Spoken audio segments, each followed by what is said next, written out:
Ho, ho, ho! Good evening. It's the 14th of December, so we'll be reading the 14th chapter of Luke. And it begins in this way: Jesus heals on the Sabbath. Yes, he's done that several times. But one Sabbath day, Jesus went to eat dinner in the home of a leader of the Pharisees, and the people were watching him closely. There was a man there whose arms and legs were swollen. Jesus asked the Pharisees and experts in religious law, "Is it permitted in the law to heal people on the Sabbath day or not?" When they refused to answer, Jesus touched the sick man and healed him and sent him away. Then he turned to them and said, "Which of you doesn't work on the Sabbath?" Excuse me, if your son or your cow falls into a pit, don't you rush to get him out? Again, they could not answer. Jesus teaches about humility.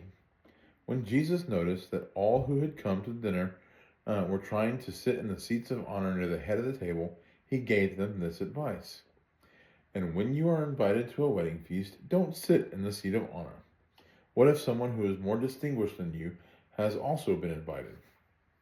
The host will come and say, 'Give this person your seat,' then you will be embarrassed. And you will have to take whatever seat is left at the foot of the table. Instead, take the lowest seat at the foot of the table.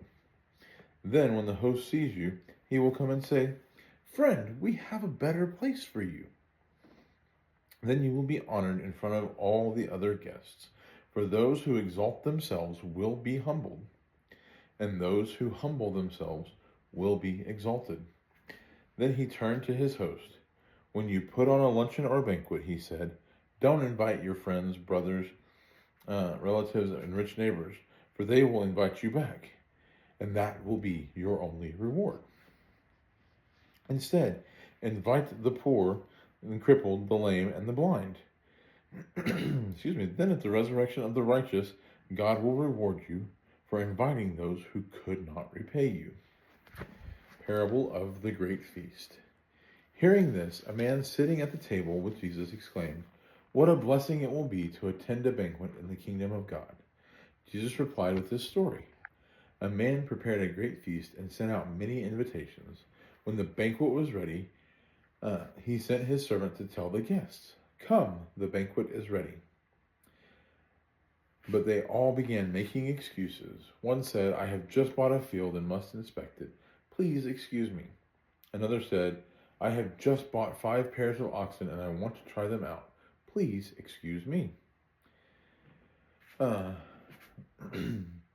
Another said, "I now have a wife, so I can't come." The servant returned and told his master what they had said. His master was furious and said, "Go quickly into the streets and alleys of the town and invite the poor, the crippled, the blind, and the lame." After the servant had done this, he reported, "There is still room for more." So his master said, "Go out into the country lanes and behind the hedges and urge anyone you find to come, so that the house will be full. For none of those I first invited will even get the smallest taste of my banquet." The cost of being a disciple. A large crowd was following Jesus. He turned around and said to them, "If you want to be my disciple, you must hate everyone else by comparison: your father and mother, wife and children, brothers and sisters, yes, even your own life. Otherwise, you cannot be my disciple. And if you do not carry your own cross and follow me, you cannot be my disciple. But don't begin until you count the cost.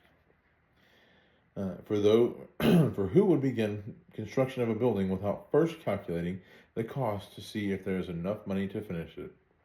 Otherwise, you might complete only the foundation before running out of money, and then everyone would laugh at you. They would say, 'There's the person who started that building and couldn't afford to finish it.' Or what king would go to war against another king without first sitting down with his counselors to discuss whether his army of 10,000 could defeat the 20,000 soldiers marching against them? And if he can't, he will send a delegation to discuss terms of peace while the enemy is still far away. So you cannot become my disciple without giving up everything you own." Salt is good for seasoning, but if it loses its flavor, how do you make it salty again? Flavorless salt is good neither for the soil nor for the manure pile. It is thrown away. Anyone with ears to hear should listen and understand. And that's the end of chapter 14. Join me again tomorrow for chapter 15. Good night.